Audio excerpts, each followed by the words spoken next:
For nearly 2 million years, long before cities or pyramids, one kind of human walked the earth with a persistence unmatched by any other.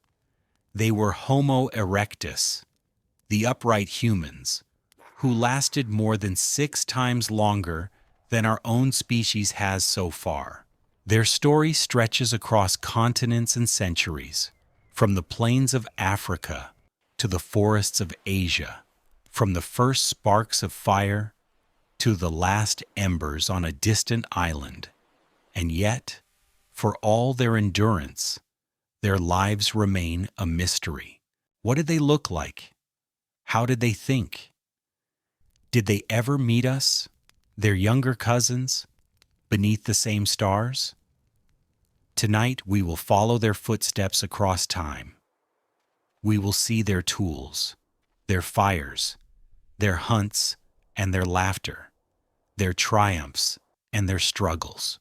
This is not only the story of a species long gone, but the story of endurance itself.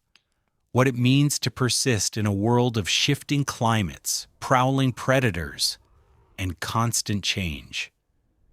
You're listening to Ancient Fireside, where history is told slowly, softly, to guide you into rest.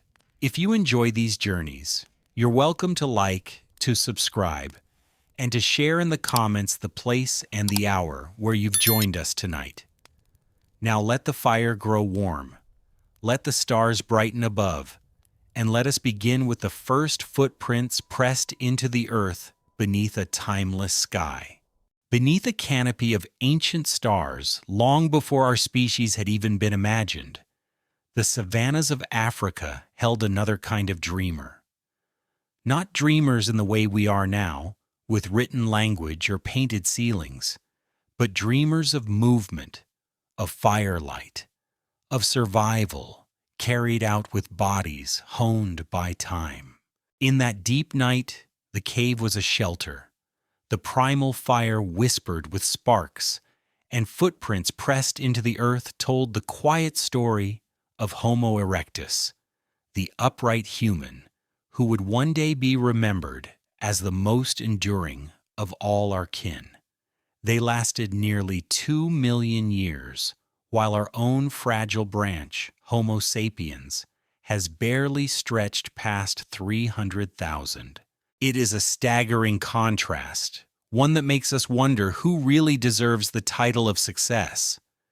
The name Homo erectus simply means upright man, though that label feels small beside the immensity of their time on Earth. Their story begins a little over 2 million years ago, in the warmth of the African landscape, where rolling plains met pockets of woodland. They spread far beyond that cradle. They spread that cradle at base cradle, traveling across Asia, into the islands of Southeast Asia, and eventually toward Europe, leaving behind a trail of stone tools and bones to mark their wandering passage. Their final whispers echo around 100 to 117,000 years ago on the volcanic island of Java, where their last refuge clung on as Ice Age winds reshaped the rest of the planet. The endurance of this species is extraordinary. To imagine their timescale, think of our modern world with its cities, its satellites, its voices spilling across the internet. Now imagine all of it vanishing in just a few thousand years, barely a flicker beside their record. They lived and thrived in shifting climates, under skies filled with dust from volcanoes, and across lands that reshaped themselves in rhythm with glaciers. They were not a brief spark. They were a slow, steady flame. Yet for all their staying power, the details of their existence remain wrapped in mystery. Fossil fragments, scattered tools, and the darkened outlines of ancient hearths are the puzzle pieces we try to fit together. Some discoveries bring clarity, while others only deepen debate. Even the precise moment of their beginning, or the last echoes of their end, remain blurred at the edges. What is clear is that in those caves, around those fires, and beneath those endless stars, a species of human once walked with bodies strong and steady, leaving footprints that look almost like ours. One of the most striking facts about Homo erectus is their timeline itself, nearly 2 million years of survival. By comparison, every human society we know, every culture and civilization, every empire that has risen and fallen, fits into a mere sliver at the very end of that story. When we think of the pyramids of Egypt, their 4,500 years of age feel almost beyond comprehension. But for Homo erectus, that span is barely the blink of an eye. It is as though they built their lives upon a foundation of time so vast that even mountains might have felt young to them. There is a curious detail here, one that makes their success even stranger to imagine. Despite such longevity, they did not seem to change as rapidly as later humans. Their stone tools, known as Acheulean handaxes, stayed remarkably consistent for hundreds of thousands of years. To us, it may feel like stagnation, but perhaps for them, it was stability. A tool so perfect, it needed no hurry toward innovation. The quirky irony is that in their slowness lay their strength. Like the footprints that press deep and steady into soil, their way of life left lasting impressions without rushing ahead. And still, there are debates. Did Homo erectus truly begin in Africa and then spread? Or were there parallel branches developing elsewhere, like in Asia, where some researchers suggest they may have had an independent origin? Even the question of their ending is unsettled. Some fossils hint they might have lingered longer than we thought, perhaps surviving in hidden refuges. Others argue the dates are misread, that the earth layers trick our eyes. What we can say, with both confidence and humility, is that they walked here long enough to remind us how small our own history still is. To picture them, it helps to step back into that African night. Imagine the cave as cool stone shelter, shadows stretching across its walls. A fire burns low, its smoke curling toward the ceiling like threads weaving into darkness. Outside, the night hums with insects, and in the distance the call of a predator rises and falls. In the dust near the cave mouth, footprints overlap. The long, narrow impressions of human-like feet, almost indistinguishable from our own. They were tall by early human standards, some nearly as tall as modern men, with strong bodies built for walking, for running, for moving ever onward across open lands. The firelight glints on their heavy brow ridges and receding foreheads, features that look both familiar and foreign, like cousins glimpsed through a shifting mist. There is a quiet intimacy in imagining those scenes.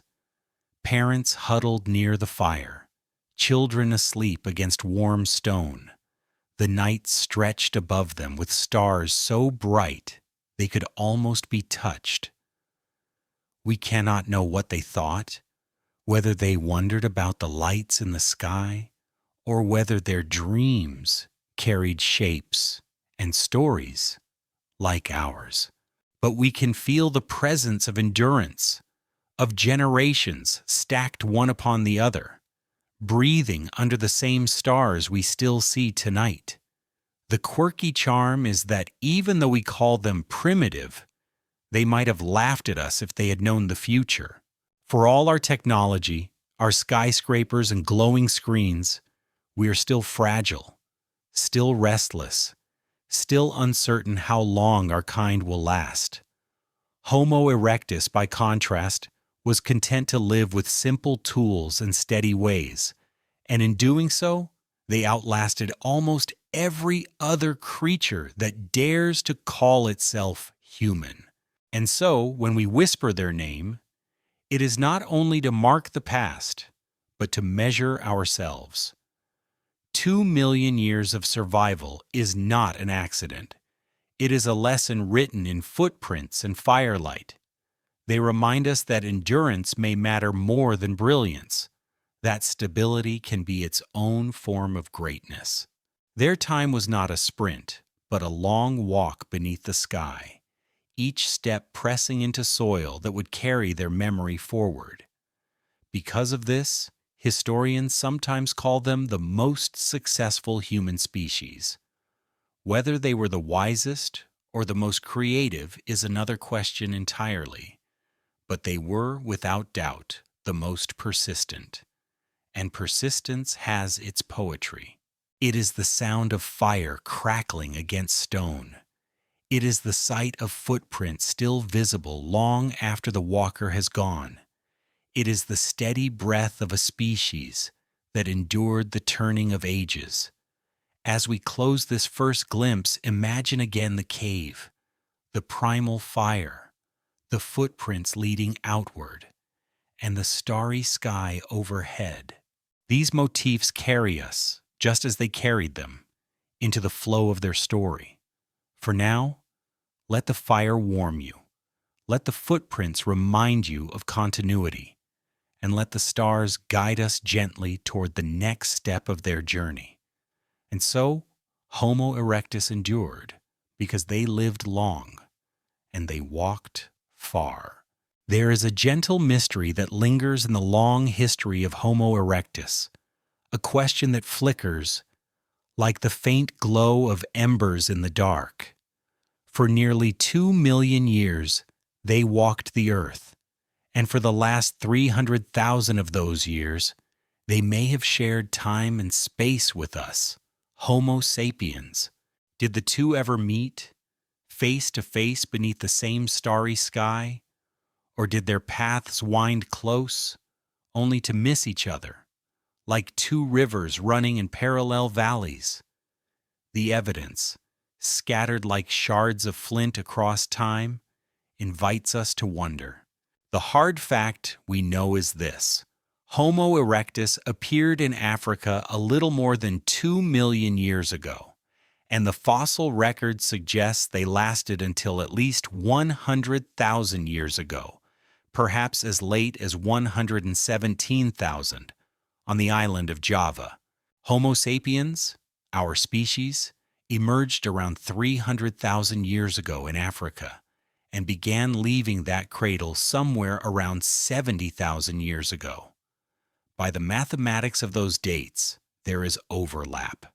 They were alive while we were alive, but overlap on paper does not guarantee encounter on the ground. Fossils alone cannot tell us if eyes ever met, if voices ever crossed, if firelight from one camp was ever seen by another on the horizon. And here enters one of the quirkiest details in all of human prehistory: lice. Not the fossils of lice, not the impressions of their tiny bodies in amber, but the living parasites that still dwell in our hair today. Scientists discovered that modern human lice come in two distinct lineages, and the timing of their split stretches back about 1.18 million years. The simplest explanation is that there were once two host populations, two types of humans, close enough together that lice jumped from one to the other. Which hosts? The most plausible candidates are Homo erectus and another branch of our genus. Imagine it. In some ancient moment, under the press of heat and close contact, tiny creatures crawled from one head to another, leaving behind a genetic trace of intimacy that no fossil bone has yet revealed. It is a reminder that sometimes history is written not in stone, but in itch. But the debate that follows is as heated as the African sun. Not every scholar accepts the lice story as proof of contact. Lice, after all, can travel in ways we cannot always track. The split in lineages may mean something else entirely: a tangle of host species we have not yet uncovered, or a misreading of the molecular clock that ticks within tiny insect genomes. The fossil record has not given us a clean moment of handshake or conflict. No cave yet shows both Erectus and Sapiens remains together in a way that proves encounter, so we remain suspended in a delicate uncertainty, caught between possibility and silence. Still, it is irresistible to imagine. Picture a grassland at dusk. In one hollow, a small group of Homo erectus settles near a fire, their silhouettes steady against the orange glow. Their tools are simple handaxes, their bodies strong, their brows heavy. On a ridge not so far away, perhaps another fire flickers, belonging not to them, but to Homo sapiens, thinner-faced, with eyes glinting under sloped foreheads that look a little more like ours. Did they notice one another's smoke? Did a child see figures moving in the distance and wonder? We cannot know, but in that gap of knowledge blooms a haunting kind of poetry. There is something profoundly emotional in contemplating such a meeting. For if they did cross paths, we might imagine both familiarity and estrangement. Familiarity, because the gait, the hands, the human outline would have mirrored their own. Estrangement, because the language, the gestures, the spark behind the eyes might not have matched. To see a being almost like yourself but not quite, was it comfort or was it threat? Did they share food, stories without words, a brief trust beneath the stars?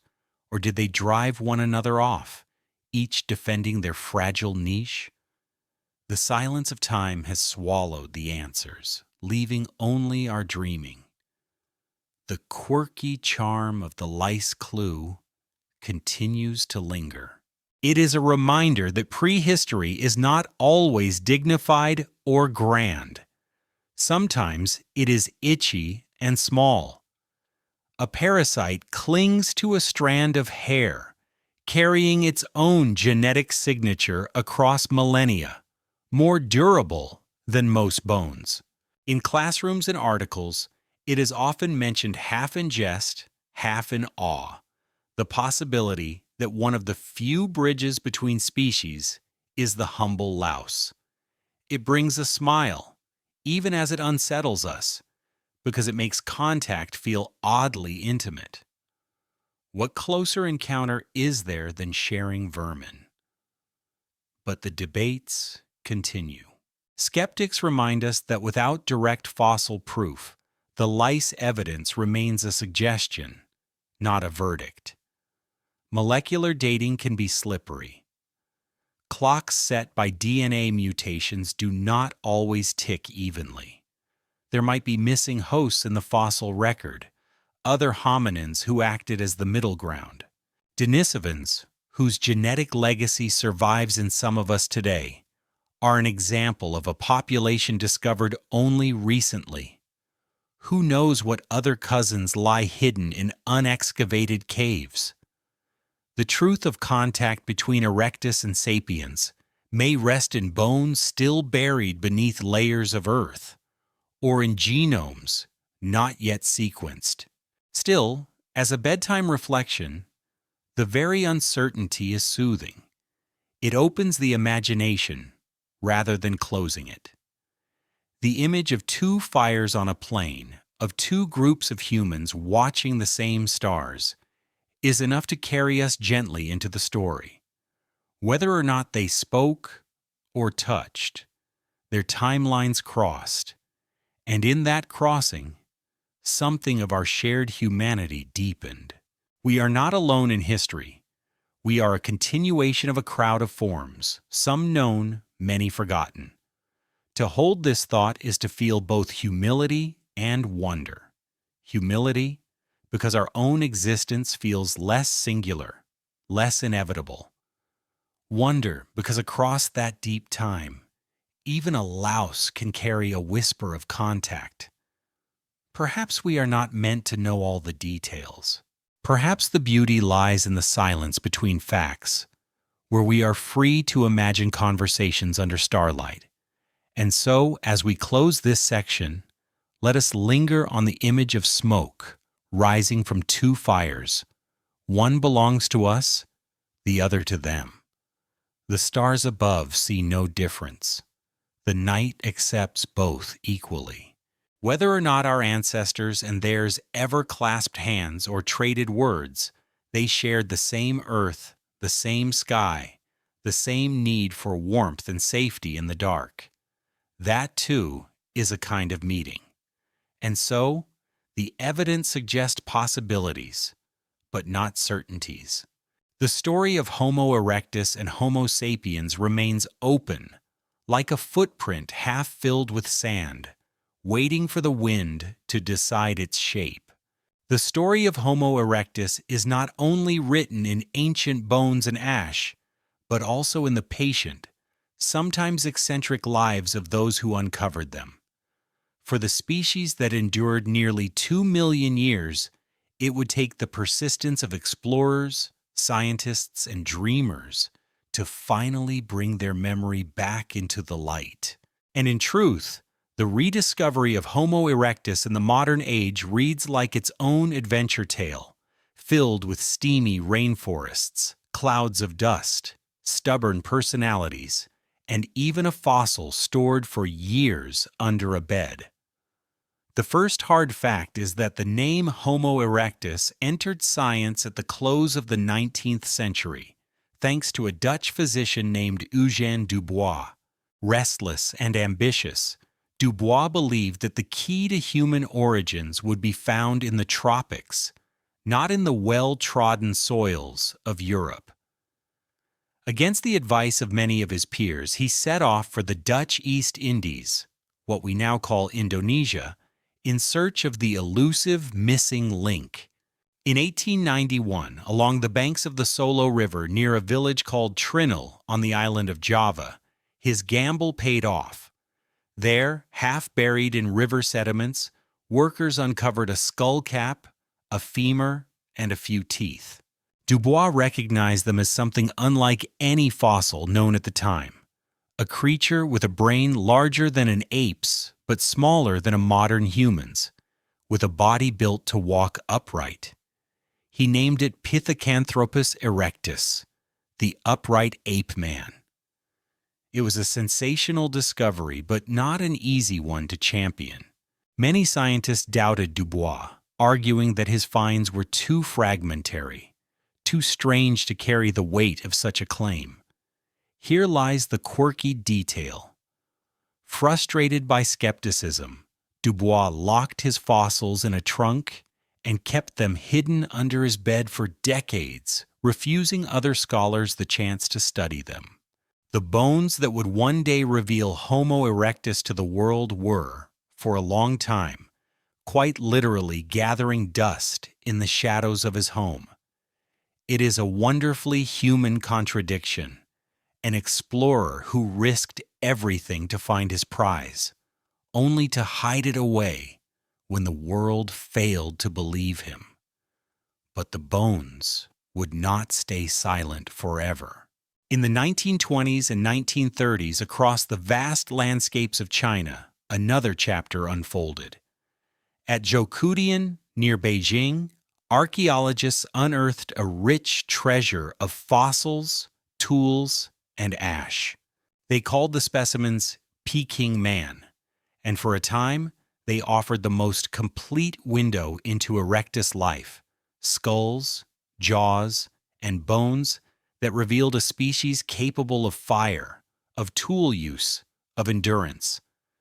The caves of Zhoukoudian became world famous, visited by scientists and dignitaries, whispered about in classrooms far away. It was here that the outline of Homo erectus grew sharper, no longer just a few fragments from Java, but a widespread, resilient presence across Asia. Yet the Zhoukoudian story, too, carries its debates and mysteries. During the Second World War, many of the original fossils vanished, lost in the turmoil as they were being prepared for transport. To this day, their fate remains unknown, a mystery as enduring as the fossils themselves. Were they destroyed, stolen, hidden in some forgotten box? Replicas and notes survived, allowing science to continue, but the original bones remain like ghosts, haunting the tale of Homo erectus. Beyond China and Java, discoveries continued to surface. In Africa, fossils at sites like Kubi Fora and Olduvai Gorge revealed that Homo erectus, or their close African kin, often called Homo ergaster, stood at the roots of our own lineage. In Europe, Ileret, scattered finds hinted at their far-reaching travels. Slowly, across continents, the pieces of the puzzle fell into place. Erectus was not a local oddity, but a global wanderer, a species that spanned Afro-Eurasia. This fact alone, geographic range stretching from equatorial savannas to temperate forests and islands, speaks to their remarkable adaptability. They were in every sense explorers long before we built ships or cities, and yet scholars still argue over the borders of their territory and the details of their presence. Did Homo erectus truly reach Europe, or were those fossils transitional forms, branches on the evolutionary tree we have not yet named? Was the African form, ergaster, a separate species, or simply an early phase of erectus? These debates ripple like dust storms across the field of paleoanthropology, obscuring clarity, revealing glimpses, then shifting again. Each new discovery has the power to redraw the map, to alter the family tree, to remind us how provisional our knowledge really is. But if we step back from the arguments, there is something quietly moving in the image of these discoverers themselves. Dubois, in his humid tent by the Javanese riverbank, scribbling notes while mosquitoes hummed. Chinese and international teams trudging up the limestone hills near Beijing, their lamps flickering in the cool dark of the caves. African field workers brushing dirt from fragments of skull under the relentless sun, all of them, knowingly or not, part of the same continuum as the beings they studied, humans chasing meaning, leaving their own footprints in pursuit of older ones. There is an emotional symmetry here between the persistence of Homo erectus and the persistence of those who tried to understand them. Just as Erectus endured for nearly 2 million years, so too did the search for their story endure through doubt, loss, and rediscovery. Bones hidden under beds, fossils lost in war, debates clouded by dust, all of it echoes the larger theme: endurance through uncertainty. And there is wit in it too. To think that the skullcap of Java man spent years beneath a mattress while the scientific world argued above it feels almost like a bedtime fable itself, a fossil literally tucked into sleep. To think that lice, as we mentioned before, could reveal contact, while priceless skulls could vanish into wartime fog, shows how uneven the record of history can be.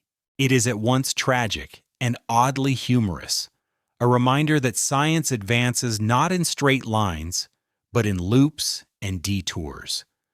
As we let this section settle, imagine again the landscapes that shaped the rediscovery: steaming rainforests where Dubois dug, dust storms over Chinese caves, the hot African plains where ergaster's bones lay waiting. Imagine the scientists with their brushes and chisels, bending low to coax stories from stone. Imagine the bones themselves, patient in their silence, until touched by human hands once more. And so, Homo erectus emerges not only from the soil of deep time, but from the persistence of those who sought them. From Java to Beijing to Africa's rift valleys, they rise again in fragments, telling us they were everywhere, enduring. Now, as the firelight of discovery flickers, our gaze turns toward the body itself, the bones, the muscles, the shapes that made Erectus move. Their feet pressed into mud, their shoulders pulled back to throw, their forms built for journeys without end. On the eastern shores of Lake Turkana in Kenya, where the earth lies cracked and dry under a sun that seems eternal, a set of footprints stretches across ancient mud. They are small marks pressed into the ground about 1.5 million years ago, but they carry the weight of revelation. These are the Ileret footprints, traces of Homo erectus as they walked along a lakeshore, and they look, astonishingly, like our own. The arches, the aligned toes, the heel-to-toe roll of each step all tell us something extraordinary. They walked as we do. In those imprints hardened into stone, we glimpse not a primitive shamble, but a modern stride, one that could carry them across vast savannas and deserts. This is the hard fact. The Ileret footprints are among the most direct pieces of evidence for how Homo erectus moved. Unlike skeletons that must be interpreted, unlike tools whose makers can be debated, footprints are moments frozen in time, gestures made permanent by chance. In them we see the elegance of a gait evolved for distance, a design for journeys, and distance was their calling. Erectus spread farther than any species before them, from the equator to temperate zones, from grasslands to forests to island chains. Their feet, so similar to ours, were their passport across continents. There is a quirky charm in thinking of these prints as the world's first travel diary. Instead of scribbled notes or snapshots on a phone, they left the story of their wanderings pressed into earth. Each step was an entry. We were here. We moved forward. We endured. And just like modern travelers, their footprints sometimes overlapped, paths crossing and mingling, reminding us that behind the scientific detail there were groups of individuals, families, perhaps children skipping in mud beside adults striding steadily. The stone has no voices, but the shapes suggest a chorus of movement. But the footprints tell only part of the story. To understand how they thrived, we must look upward, to the structure of their shoulders and arms. For alongside walking came another gift, the ability to throw with power and accuracy. Fossil evidence of their shoulder joints suggests a rotation and range similar to our own, far beyond what other primates can achieve. This may sound like small detail, but it reshaped their world. To throw is to extend the body's reach. With stones or spears cast at speed, Erectus could hunt more effectively, drive off predators, and share food with less risk. Their shoulders were catapults, their arms extensions of their will. And here lies a point of debate. How much did Homo erectus truly rely on persistence hunting, the long, grueling chase across the savanna, where the prey eventually collapses from heat exhaustion? Some researchers argue that their modern gait, abundant sweat glands, and throwing arms made them ideal endurance hunters, capable of running prey to death. Others caution against exaggeration, noting that the evidence for such strategies is indirect. To claim they chased antelopes for hours in the blazing sun may romanticize a truth that was more varied. Sometimes persistence, sometimes scavenging, sometimes opportunistic strikes. The picture is still painted in broad, uncertain strokes. Still, it is worth pausing to feel the sensory image. Imagine the shimmering air over a savanna noon, the buzzing of cicadas rising with the heat, the smell of dust and sweat. A small band of Homo erectus moves with steady rhythm, not sprinting but pacing, their feet pressing the earth in a cadence like a drum. Ahead, a wounded animal staggers, unable to cool itself as the humans shed heat through endless rivers of sweat. In the crucial moment, a stone arcs from a strong shoulder, spinning through the air before striking its mark. The hunt is complete, not in a flash of speed, but in the poetry of endurance. There is humor in the comparison, too. Our modern world loves speed, fast cars, instant communication, quick meals. Yet our ancestors' success may have rested not in speed, but in slowness, long hours, patient pursuit, steady feet. Their gift was not a sprint, but a marathon without end. If today we boast about finishing a 26-mile race, imagine a lineage that lived in marathon mode for 2 million years. The quirky irony is that persistence, a quality often overlooked, may have been their sharpest weapon.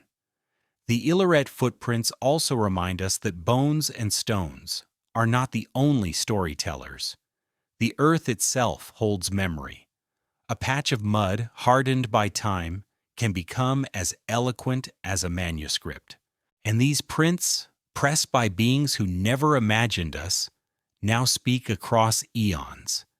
They whisper that our stride is not entirely our own, that we inherited it step by step from those who walked before.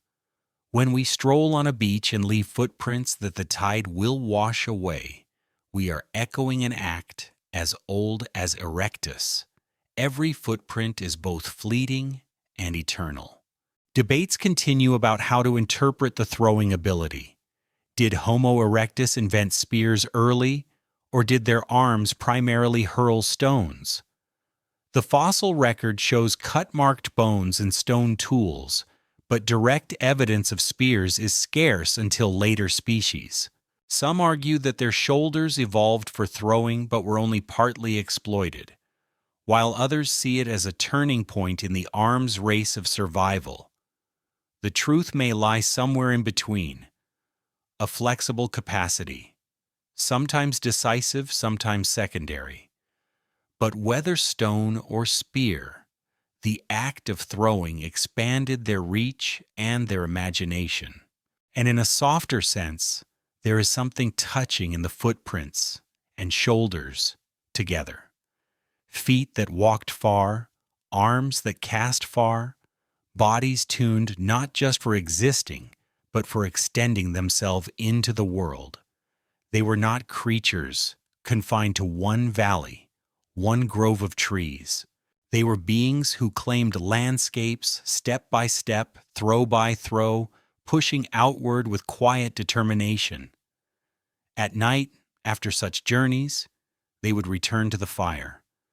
The primal flame would lick against stone, casting light on weary feet, on shoulders that had hurled stones into the distance.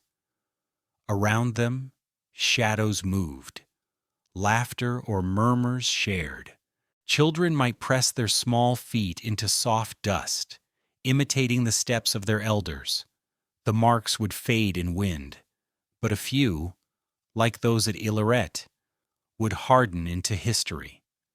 So as we linger here, let us hold both images, the footprints pressed into earth, the arm casting into air, grounded and reaching, enduring and daring. Two simple actions, walking and throwing, that together made survival possible. Actions so ordinary we hardly think of them, yet so profound they carried a species across epochs. And so, the Ileret footprints tell us Homo erectus walked as we do, and their shoulders hint they could strike far, enduring not with haste but with steady, purposeful rhythm. Now, with their bodies outlined in stride and strength, we turn to another adaptation that shaped them beneath the sun: the loss of body hair, the rivers of sweat, and the palette of their skin. On a hot afternoon in the deep past, long before paved roads or shade of houses, Homo erectus walked beneath a blazing sun. The savanna shimmered with heat, grasses rattled in dry breezes, and the horizon rippled like water. In that world, survival demanded a body tuned to endure, to shed heat rather than trap it.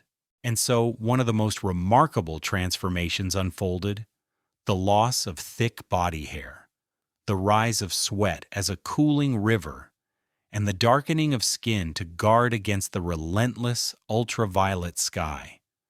This adaptation, subtle yet profound, may have been as decisive as stone tools or fire in allowing Homo erectus to endure for so long. The hard fact is that genetic and fossil evidence suggest Homo erectus was the first of our lineage to evolve relatively hairless bodies, covered instead by a sea of sweat glands. This allowed them to run and walk in open heat without collapsing, to outlast prey in endurance hunts, and to occupy landscapes where fur-covered animals faltered. By around 2 million years ago, changes in a gene known as MC1R indicate they also developed darkly pigmented skin, shielding themselves against ultraviolet radiation beneath equatorial suns. The combination was a masterpiece of natural engineering: hairless for cooling, dark for protection, and human in a way no species before had been. The quirky side of this tale is that sweat, which we often curse today in sticky summers or anxious moments, was once our greatest weapon. Imagine a body glistening with salt water, pores open like countless tiny springs, each droplet carrying away heat. While predators panted, tongues lolling and chests heaving, Homo erectus could keep moving. Their air conditioning was internal, invisible, powered by water and salt. In a sense, their skin was their most advanced tool, a living garment woven by time itself. Some anthropologists have even described sweating as the first great human superpower, a far cry from the deodorant aisles of our supermarkets, but a reminder that what we dismiss as inconvenient once kept us alive. And yet, there is debate. When exactly did these changes occur? And how universal were they across all Homo erectus populations? Some argue that hairlessness and dark pigmentation may have evolved earlier, in Homo habilis or even Australopithecines, while others suggest the full shift appeared later. The fossil record is silent on skin and hair. Bones preserve, but soft tissue vanishes.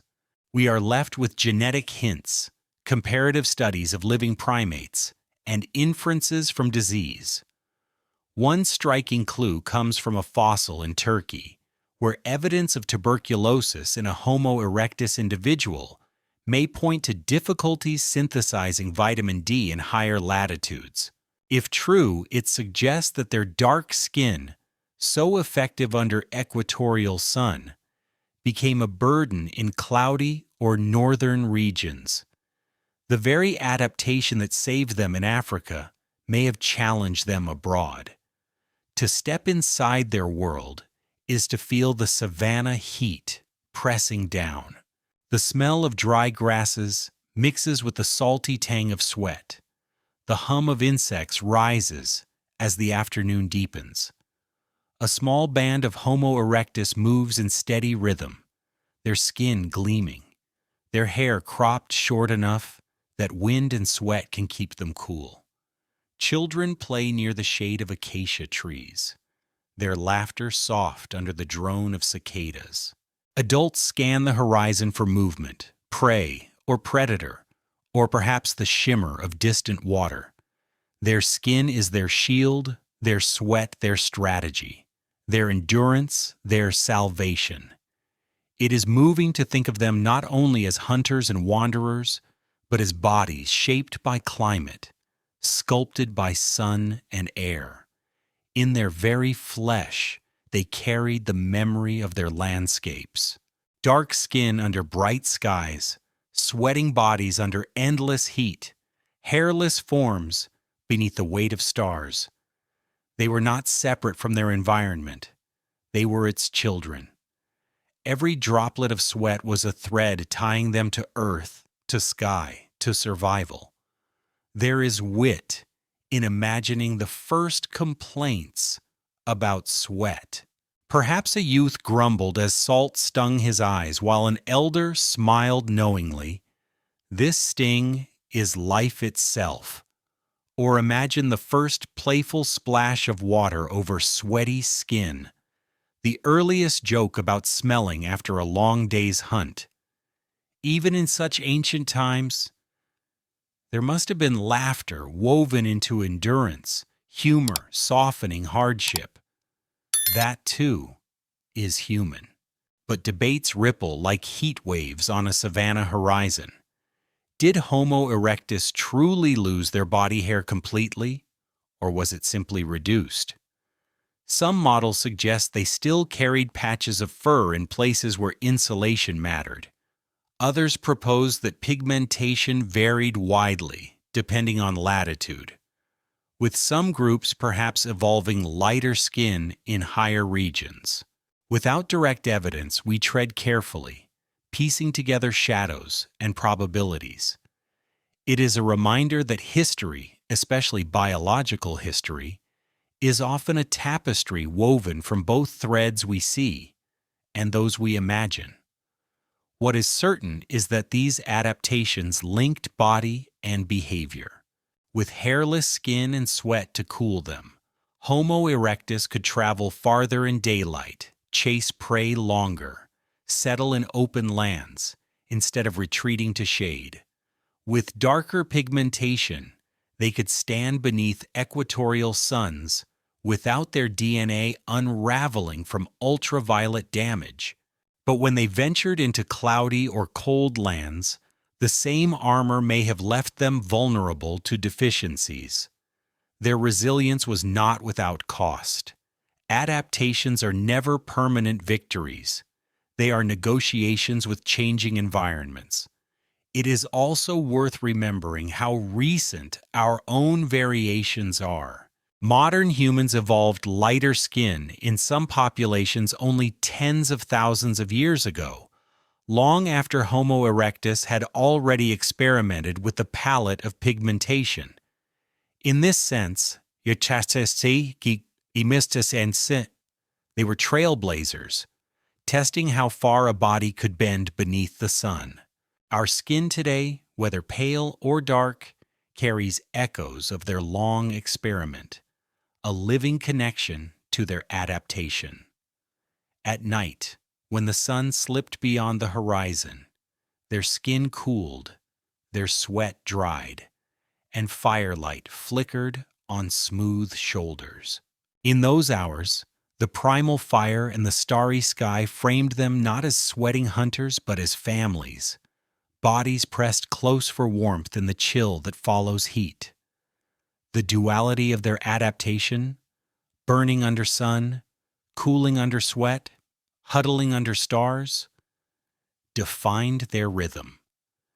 Day and night, heat and cool, endurance and rest. And so, when we think of Homo erectus, let us not see only bones and tools, but the living surface of skin. Imagine the sheen of sweat on a runner's back, the shadow of dark pigment against golden light, the comfort of warmth when hair no longer cloaked the body. Imagine how that skin told the story of survival better than any stone tool. And so, Homo erectus endured, because their very bodies were tuned to the sun, hairless for cooling, sweating for endurance, and darkened to guard against the sky's invisible fire. Now, as we move from the surface of the body inward, we find another secret written not in skin, but in skulls, the growth of the brain, the brevity of childhood, and the rhythms of early life that shaped their minds. Deep within a cave, the firelight flickers on the curve of a small skull. Its features are delicate, yet the size is surprising, far larger than one might expect for a child so young. This is the Mojokerto child, a fossil from Java, about 1 year old when life was cut short. Its skull has become one of the most important windows into how Homo erectus grew, how their brains developed, and how their childhoods were not quite like ours. The Mojokerto child whispers to us that in the ancient rhythm of life, youth did not last long, and maturity arrived swiftly, shaping a very different kind of human journey. The solid fact is this: studies of the Mojokerto skull reveal that by the age of roughly 1 year, the child's brain had already reached between 72 and 84% of its adult size. In modern humans, a 1-year-old's brain reaches closer to 55% of adult capacity. This difference is more than numbers. It signals an entire shift in childhood experience. In Homo erectus, brains grew faster early on, meaning that the period of helpless infancy may have been shorter and the stage of dependency less prolonged. Their children grew up quicker, stepping into the demands of survival with little delay. Now here comes the quirky image. Imagine a baby Homo erectus cradled by a parent, its skull already swelling with a brain that had nearly finished its growth sprint. Compared to our own infants, so helpless, so demanding of years of care, the erectus child may have toddled into independence faster, perhaps clambering along with older siblings, while we would still be carrying our 1-year-olds on hips. One researcher once joked that a Mojokerto child was a kind of fast-tracked adult, which feels strange and poignant. Childhood, as we think of it, with its long years of learning, dependency, and play, may have been a luxury our species invented later. For Erectus, youth was a brief prelude, quickly folded into the chorus of adult survival. But debates swirl around this interpretation. Did a shorter childhood truly mean less intelligence, less complexity of social life? Or did Erectus compensate in other ways, perhaps with learning compressed into those first years, or with groups that shared responsibility across members?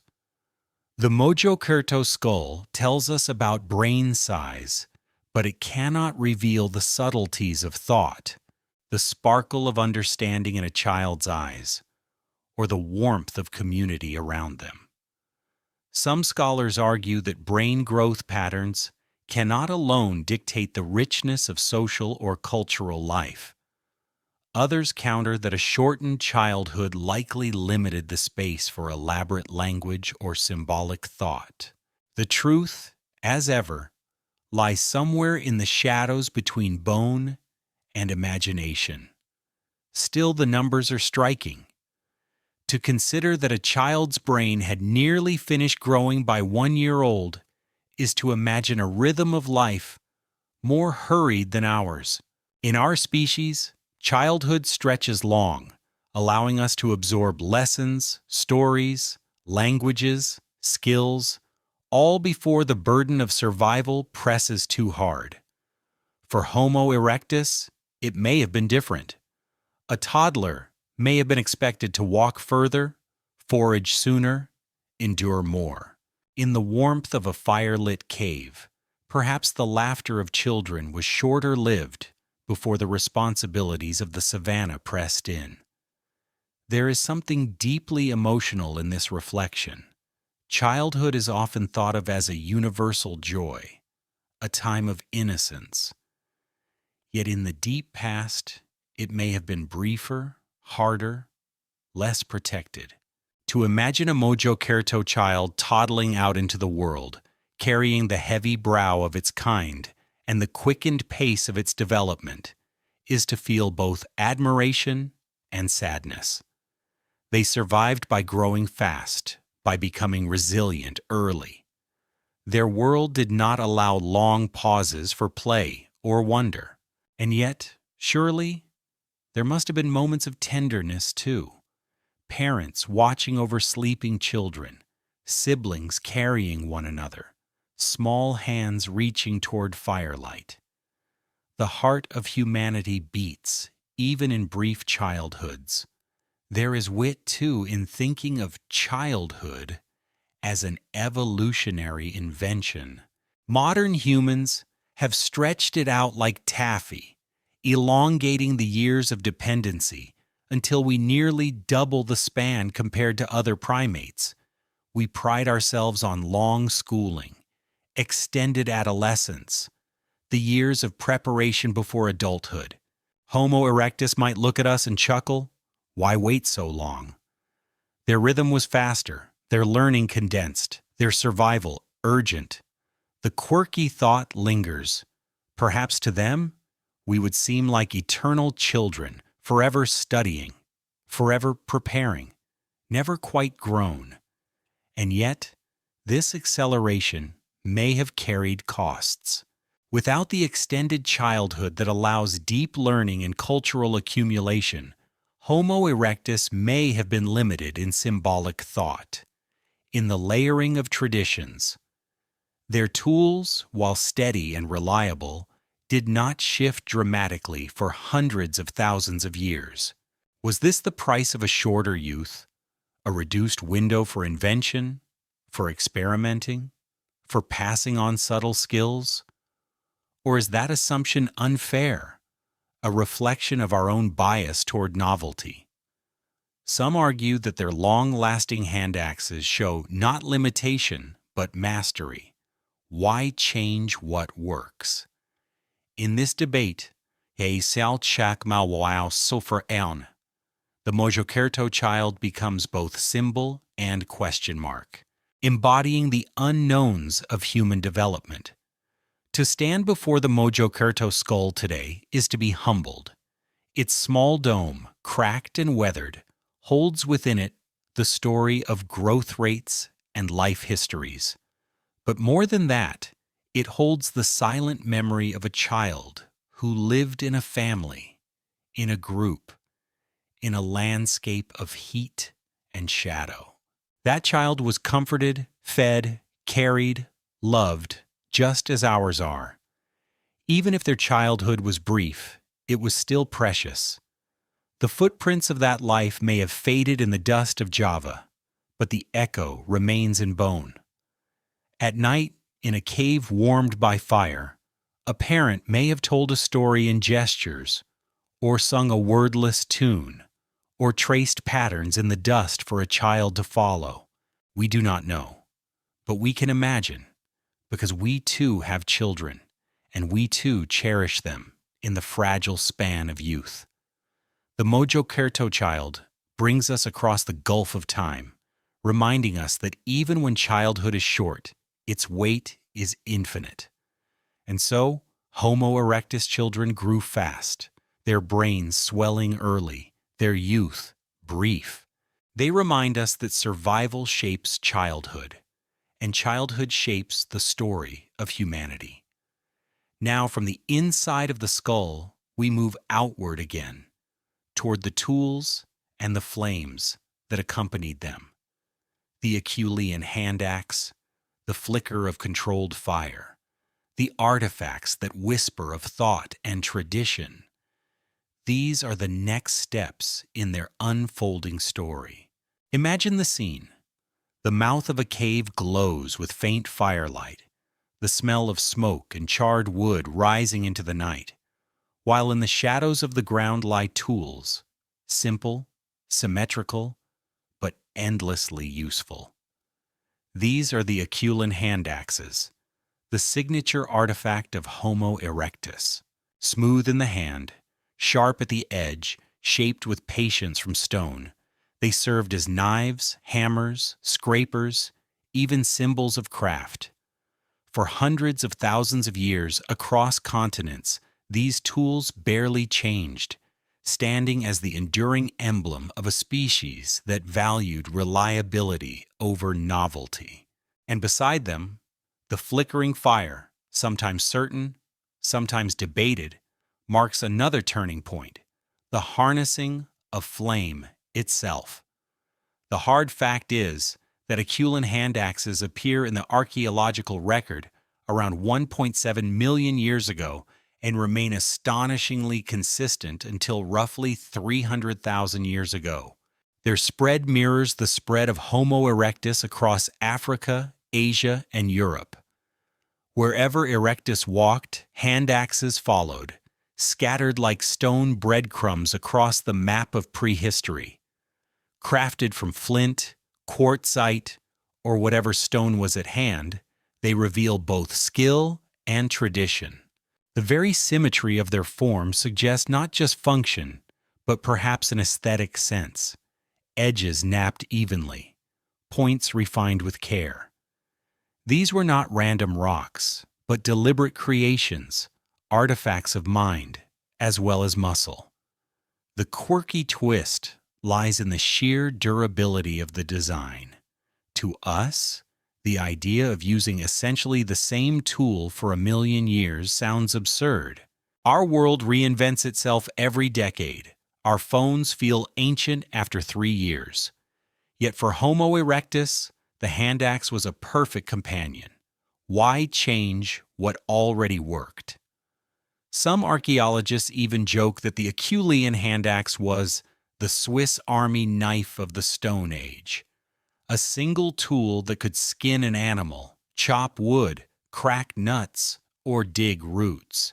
And because the handaxes often show signs of over-engineering, perfectly shaped beyond what was strictly needed, some speculate that they were also displays of skill, perhaps even objects of pride, like a young man today polishing his car.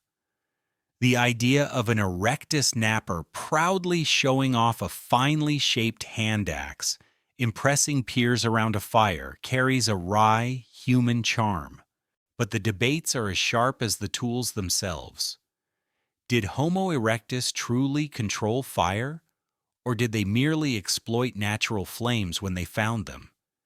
Evidence from sites like Wonderwerk Cave in South Africa suggests controlled fire as early as 1,000,000 years ago, with ash deposits and burnt bones deep inside the cave, far from natural ignition. Yet some scholars remain cautious, pointing out that traces of fire can be misleading, the result of later intrusions or natural processes. Acheulean in China, once thought to show clear fire use, new studies complicate the picture, suggesting that some burned layers may not have been the work of human hands. The question of when humans truly mastered fire, when they not only used it but tamed it, remains open, glowing faintly like embers waiting for breath. Still, the sensory image is powerful. Picture erectus sitting around a hearth, the warmth pushing back the chill of night, the flames painting shadows on cave walls. Children poke sticks into glowing coals, laughing as sparks leap. Adults nap stones in the firelight, flakes flying like shards of stars. The smell of roasted meat drifts in the air, mixing with smoke, the first hints of cuisine. Even if fire was not always theirs to command, even if sometimes it was stolen from a lightning strike or a brush fire, its presence shaped them, taught them, drew them together. Fire was not just heat, it was community, it was safety, it was wonder. The emotional resonance is deep. Fire and tools together mark the threshold of humanity. To sit by a flame, holding a crafted stone, is to take a step beyond instinct, to carve out a life shaped by intention. In those moments, erectus was no longer merely surviving, but transforming the environment. Stone turned into blade, Fire turned into shield. World turned into home. That home might be a cave under stars, but it was a home nonetheless, built from knowledge as much as from stone. Yet we must be careful not to paint too smooth a picture. The record is uneven, the evidence incomplete. Some populations of Homo erectus seem to have clung to simpler tools, not adopting the Acheulean tradition at all. Others may have lived without fire for long stretches, enduring cold nights with only huddled bodies for warmth. The narrative of handaxe and flame may not apply everywhere or always. Just as cultures today vary, so too did they. The Acheulean horizon is wide, but within it may lie stories of diversity we cannot yet see. And so, debates continue. Were handaxes signs of intelligence, or simply rote tradition passed along without innovation?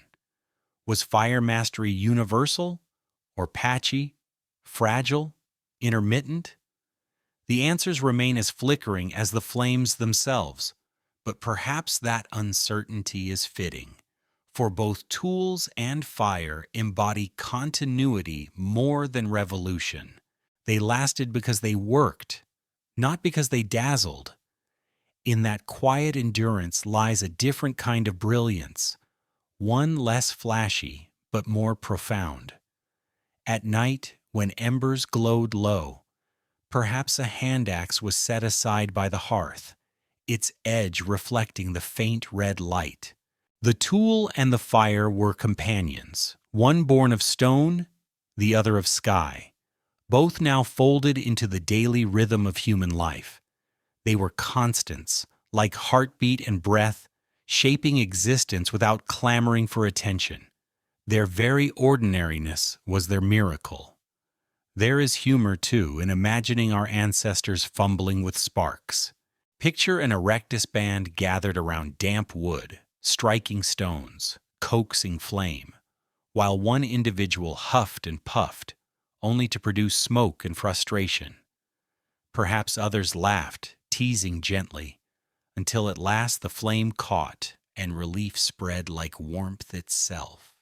Even in such ancient struggles, we glimpse the timeless comedy of humans against the elements. And in the larger story, handaxes and fire were the twin lights of survival. One cut through flesh and fiber, the other cut through darkness and cold. Together, they expanded what it meant to be human, making days longer, nights safer, meals richer. In their glow and sharpness, Homo erectus carried the seeds of every technology to come. And so, the Acheulean handaxe and the hesitant flame remind us that Homo erectus shaped not only stone, but the rhythm of human life, enduring through patience, repetition, and sparks of ingenuity. Now, with tools and fire at hand, we follow them onto the savanna, where endurance hunting, diverse diets, and the balance of being predator and prey wove the next chapter of their existence. The sun hangs high above the savanna, a white-hot disk pressing its weight into the horizon. Heat trembles on the ground. Insects buzz in a shimmering haze, and the scent of dust rises with every step. Out on this stage, Homo erectus moved with rhythm, their bodies tuned not for bursts of speed, but for the long, unbroken cadence of pursuit. They were persistence hunters, at least sometimes, using patience and sweat to do what claws and fangs could not. And when the chase ended, their meals were never singular, never narrow, but a flexible feast drawn from animals, plants, insects, and even honey. To eat was to adapt, and to adapt was to endure. The firm fact is that Homo erectus practiced strategies of endurance hunting, in which prey animals were chased across hours under searing heat until exhaustion toppled them. Archaeological evidence from cut-marked bones, especially at East African sites, supports this idea. Animals much larger than a lone hunter could manage show signs of systematic butchery, suggesting coordinated pursuit and processing. Combined with their hairless bodies and efficient sweating, this style of hunting made evolutionary sense. Where lions panted and hyenas slowed, Erectus could keep pressing on, feet pounding in a rhythm that prey could not match. Their success was not the flash of a sprint, but the patience of persistence. The quirky detail here is their taste for diversity. Homo erectus was not picky. In addition to hunting larger mammals, warthogs, baboons, perhaps even antelopes, they gathered fruits, seeds, and tubers, cracked bones for marrow, and pried open hives for honey. There is even evidence they ate insects and mollusks when opportunity allowed. One researcher once described their diet as a prehistoric buffet.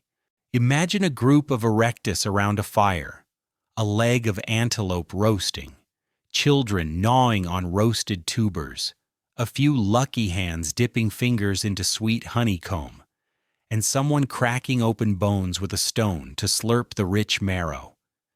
It is an image at once practical and oddly charming. Survival as both necessity and variety.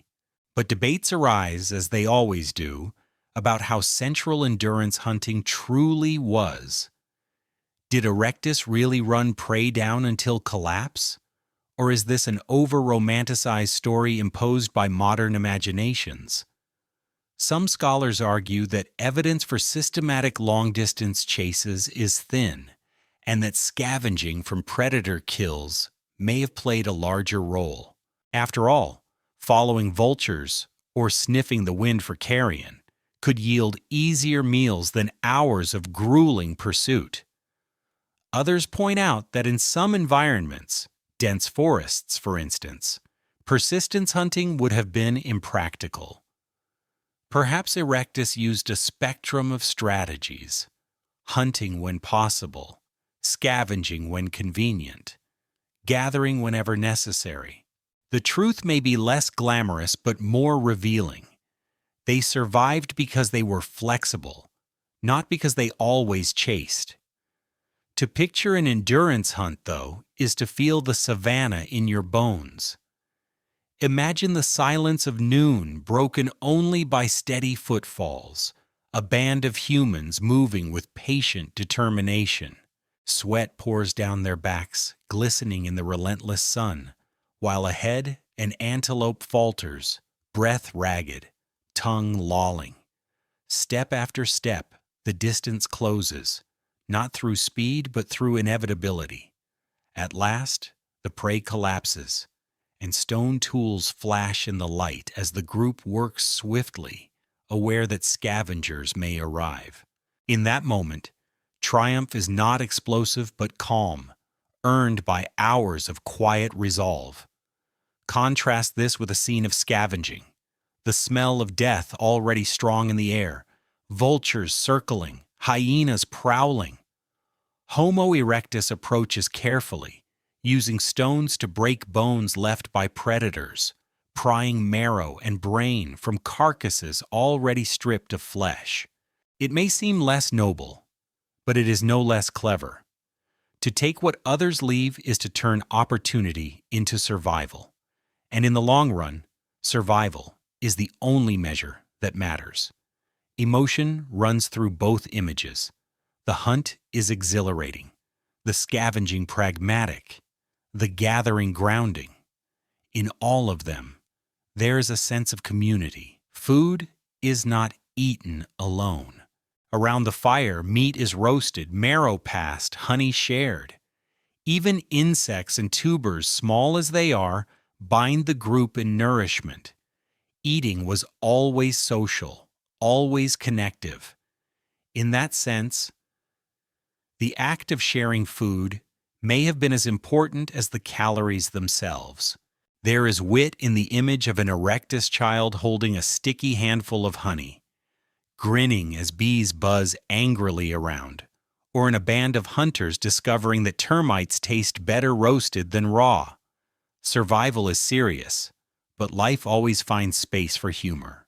Perhaps the first jokes were about food, about who got the bigger slice of marrow or who stumbled when chased by a swarm of bees. It is comforting to imagine that laughter echoed across those ancient savannas. Yet debates about diet remain unresolved. How much meat versus plants did Erectus consume? Did their success hinge on protein, or was it the starch of tubers and grains? Some argue that cooking, if indeed they controlled fire regularly, allowed more calories from plants, reshaping their nutrition. Others note that large animal bones with cut marks suggest meat was significant. The evidence is fragmentary, scattered across sites and times, resisting easy answers. What is clear is that Erectus ate what was available, adapting diet to environment. Their menu was not rigid but fluid, as shifting as the landscapes they crossed. The motif of adaptability hums through it all. Just as footprints carried them far and skin shielded them from sun, their stomachs absorbed whatever the earth offered. Diversity was resilience. A narrow diet might have doomed them when climates changed, but their willingness to eat broadly gave them a long reign. In this sense, food was more than sustenance. It was strategy. At night, after the chase, or the scavenging, after gathering roots or scooping honey, they sat around the fire. The primal flame lit their faces, shadows danced on cave walls, and smells of roasted meat mingled with the sweetness of fruit. Children chewed noisily, adults rested tired legs, and the stars shimmered above. Food bound them together, fire warmed their meals, and laughter softened the day's exertion. And so, when we think of Homo erectus, we must think of them not as specialists, but as opportunists, as eaters of many things, survivors of many climates. Their endurance was not only in running, but in dining, not only in chasing, but in tasting. They thrived because they were open to the buffet of the world. And so Homo erectus endured because their menu was as broad as their footsteps, hunting, scavenging, gathering, tasting whatever the land provided. From here, though, the story darkens. For even as they hunted and gathered, they were not always the hunters alone. Sometimes, under the same stars and beside the same fires, they found themselves prey in another creature's feast. The fire burns low at the mouth of a cave. Outside, the night is restless. Hyenas cackle in the darkness, their calls echoing across stone ridges. Lions move silently through tall grasses, their paws soundless against earth, their eyes glowing in starlight. And in the middle of this uneasy world, Homo erectus sits with tools, with fire, with family. They were hunters, yes, persistence chasers of antelope, butchers of carcasses, masters of marrow and fire. Yet they were never alone atop the food chain. They lived in balance with predators larger, stronger, fiercer, and sometimes, in the turning of the night, they became prey. The firm fact is that fossil evidence shows clear signs of predation upon Homo erectus. At Longushan in China, bones of erectus bear the unmistakable marks of giant hyenas' teeth, gnawed, punctured, shattered. Elsewhere in Africa, bones show damage consistent with lions or saber-tooths, the great cats of their time. These were not accidental scratches, but feeding marks, evidence that erectus individuals were killed or scavenged by carnivores. In the record of survival, the roles of hunter and hunted were not fixed but interchangeable. They were predators and prey in the same breath. The quirky detail lies in the caves themselves. Some archaeologists suggest that certain assemblages of Homo erectus bones in caves were not home sites, but predator dens.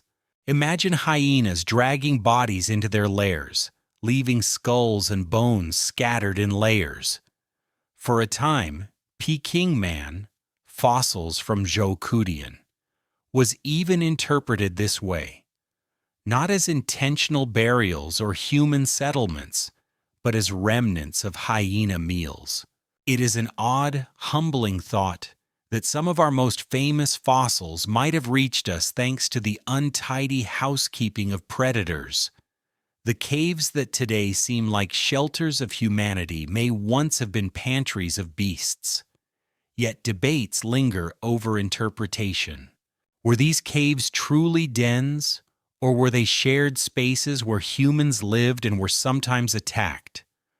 Could some of the bone damage be the work of water or post-burial erosion rather than predator jaws? Scholars argue over whether Homo erectus consistently controlled fire at Zhoukoudian. If they did, then the cave might have been theirs after all, its charred remains testifying to occupation. But if not, then the predators may have ruled. The evidence wavers between narratives. Were humans the tenants or the tenants' supper?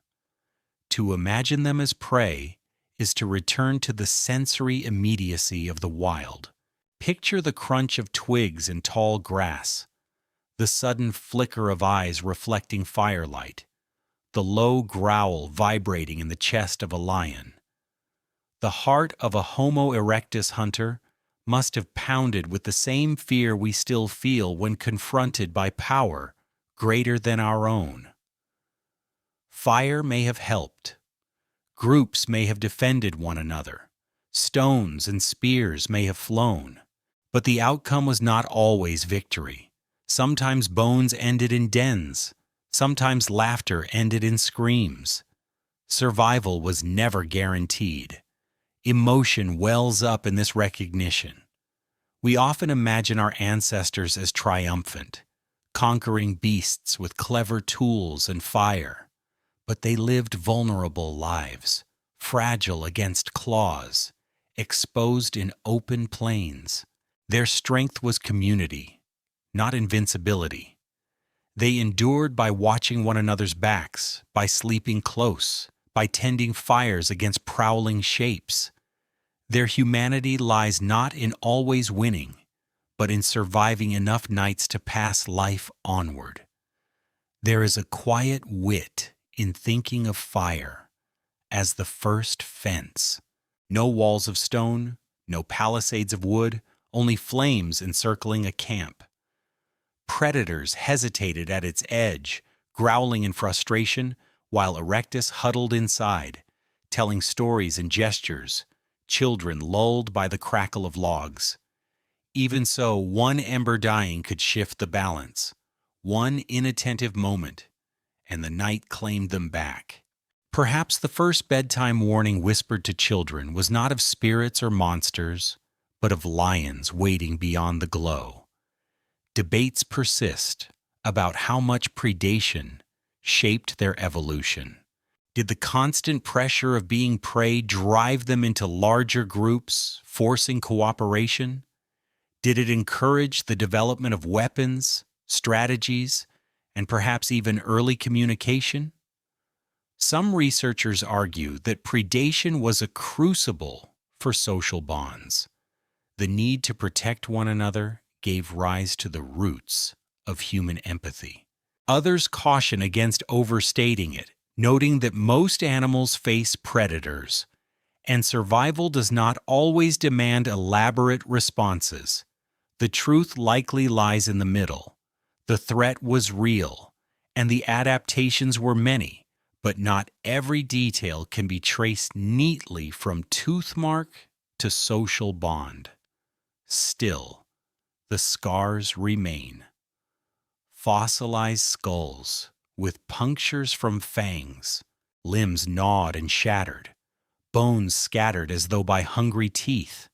They remind us that Homo erectus was not untouchable. They remind us of humility, of fragility, of the fact that we are animals who once sat trembling in the dark, praying that the fire would hold. And yet, there is resilience here too. For despite being hunted, they endured for nearly 2 million years. No predator, however powerful, erased them. They found ways to persist, through cooperation, through fire, through adaptation. They were prey at times, but never only prey. In their story lies the paradox of humanity, vulnerable and strong, fragile and enduring. At night, after danger had passed, the cave once again became sanctuary. Fire warmed the air, shadows curled along the walls, and hearts slowed from fear to calm. Children slept against parents' sides, while outside the sky spilled with stars. Perhaps the crackling logs were a comfort, each snap of wood a promise that the dark was being held at bay. The motif of fire, again and again, was both shield and solace. And so, Homo erectus endured because even as prey, they learned to hold together, to keep fire burning, to carve safety out of danger. From here, the story leads not only into survival against predators, but into survival with one another, into the care of the sick, the protection of the weak, and the quiet beginnings of social bonds that still define us. In the long story of humanity, one of the most moving discoveries is not a tool or a footprint, not a hearth or a spear, but a scar, a healed fracture, a fused joint, a sign that someone once gravely injured or chronically ill lived on for years after the moment of crisis. These fossils tell us that Homo erectus did not merely hunt or run or endure the sun, they cared for one another. The sick and the wounded were not abandoned to predators or hunger. They were protected, carried, perhaps even fed by others. In those quiet acts of compassion, we glimpse the earliest sparks of what we call humanity. The solid fact comes from several fossil records. In sites across Asia and Africa, bones of Homo erectus show injuries that would have left individuals disabled: spinal deformities, severe tooth loss, major fractures. One famous example from Dmanisi, Georgia, shows an elderly individual who had lost all but one tooth and yet survived for years.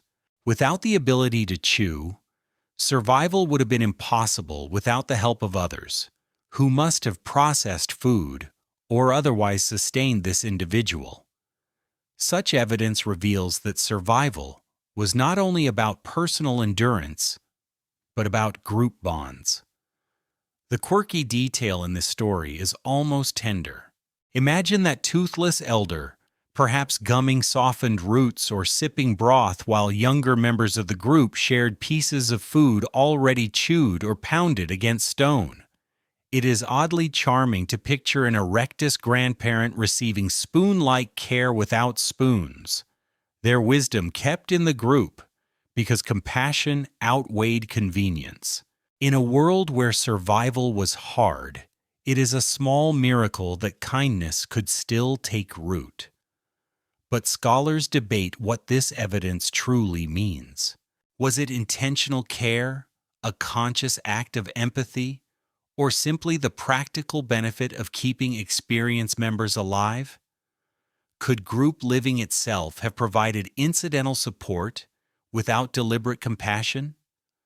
Some argue that long survival after disability is enough to prove active care, while others caution that we may be projecting modern sentiment onto ancient bones. Did they truly nurture, or did they merely tolerate? The fossils do not answer, they only suggest. Still, to sit with the image is to feel its emotional weight. In a harsh world of predators and heat, of hunger and uncertainty, someone took the time to tend to another. A broken limb meant slower movement, yet the group did not abandon. A mouth without teeth meant less contribution, yet the group did not discard. There must have been patience, and patience is the root of care. Picture it: a figure limping behind the group, leaning on a stick or on a companion's arm, while others slowed their pace to match, or an elder seated near the fire, offering guidance with gestures while others provided food. These scenes are not proven, but they are possible, even probable, and in their possibility lies beauty, because what defines us is not only our ability to strike prey or to carve stone, but our ability to carry one another through weakness. There is wit, too, in imagining the earliest healers. Perhaps one individual was known for skill in binding wounds with leaves, or for choosing the right roots to ease pain. Perhaps stories grew around these figures, the first doctors, not by title but by necessity. We might picture a young erectus child bringing water to an elder, or laughing as they imitated care, turning necessity into play. These moments, half serious, half humorous, are the seeds of our medical traditions. Debates extend into social complexity. Did this kind of care require language? Did gestures suffice? Some anthropologists suggest that empathy and cooperation could flourish without words, carried by touch, by looks, by shared action. Others argue that such sustained care hints at richer communication than we often credit Homo erectus with possessing. After all, to nurse the sick is not just to act, but to coordinate, to understand needs and anticipate futures. The Mojokerto child reminds us of shorter childhoods, but perhaps those condensed years sharpened bonds all the more. The motif of fire returns here, for around the hearth these acts would have unfolded. The injured rested closest to the warmth, protected from chill. Others brought food, laid it within reach, perhaps softened it in coals. Firelight illuminated faces bent in care, shadows stretching across cave walls as testimony. In this glow, survival was not individual but collective, stitched together by kindness. At night, under the starry sky, perhaps those who could not hunt still told stories, or at least gestured lessons, where water lay hidden, where predators lurked, how to knap stone with precision. In this way, the elders repaid care not with meat or muscle, but with memory. Their presence itself was a form of wealth. To protect them was to protect knowledge. The quirky thought arises that compassion, in evolutionary terms, was also strategy. To keep an elder alive was to keep wisdom alive. To carry the wounded was to ensure group strength remained greater than the sum of bodies. Empathy and pragmatism entwined, indistinguishable in the dance of survival. What we call love may once have been simply the recognition that together, even with burdens, was safer than apart. Yet we must not romanticize too much. Not every wounded individual survived. Not every elder was cherished. Some were surely left behind, too injured to move, too costly to support. Fossil evidence is patchy. For every healed bone, there may be many lost without trace. The balance between care and abandonment remains uncertain, but even in this uncertainty, the fact that any survived at all is enough to reveal something extraordinary. To think of Homo erectus in this way softens the harder edges of their story. They were not only sweat-drenched hunters or wary prey, they were companions. They were caretakers. Their humanity is visible not only in tools and fire, but in scars healed long after they should have been fatal. In the flicker of bedtime thought, it is comforting to imagine that even then, a hand reached out to another. Perhaps fingers touched a fevered forehead, or water was held to dry lips, or food was pressed into a weakened hand. These are gestures we still recognize today across hospitals and homes, across cultures and centuries. They remind us that humanity is not just about standing upright. It is about kneeling down beside someone who cannot. And so, Homo erectus endured because they cared for one another, turning weakness into strength and compassion into survival. From here, the story expands outward again, from the hearth of care to the branching family tree of humanity itself. Erectus, Ergaster, Sapiens, Denisovans, Flores Islanders, all cousins, all shadows crossing in deep time. In the quiet corridors of prehistory, the story of Homo erectus is not a straight line, but a tangled braid. Their bones appear in Africa, in Asia, in islands far from the mainland. Their cousins, Homo ergaster, rise in East Africa, while other humans, Denisovans, in the icy reaches of Asia, Flores Islanders in Indonesia, step onto the stage in overlapping centuries. It is tempting to tell the tale as one species handing the torch to another. But the truth is messier, a forest of branches rather than a single trunk. And in this forest, shadows fall between the trees, leaving us uncertain where one species ends and another begins. The solid fact is this: Homo erectus is one of the longest living species of the human lineage, appearing a little more than 2 million years ago and surviving until about 100,000 years ago in Java. Within that span, fossils in Africa often show features so close to erectus that many scholars use the name Homo ergaster for the African form, considered by some to be an early phase of erectus, and by others a distinct species. In Asia, fossils like those from Acheulean and Java show heavier brows, thicker skull bones, and broader faces, regional variations that complicate any neat definition. What we can say is that erectus was not uniform. It was a widespread, adaptable, diverse population, stretching across continents and centuries. The quirky detail is that the family tree of humans looks less like a tree at all, and more like a tangled bush. One paleoanthropologist once joked that our family tree looks like it was pruned by a drunk gardener, with branches crisscrossing, grafting, and looping back. And indeed, fossils often resist neat labels. A jaw may look erectus-like but carry ergaster traits. A skull may appear modern in shape but ancient in thickness. The more bones we find, the more complex the picture becomes. What once seemed like a simple lineage, habilis, giving rise to erectus, erectus to sapiens, has fractured into a mosaic of forms, each demanding its own chapter. But here lies the debate. Should Homo ergaster be considered a separate species, or simply a regional variety of erectus? Some argue that ergaster, found in Africa, represents a more gracile, early form that later gave rise to Homo sapiens.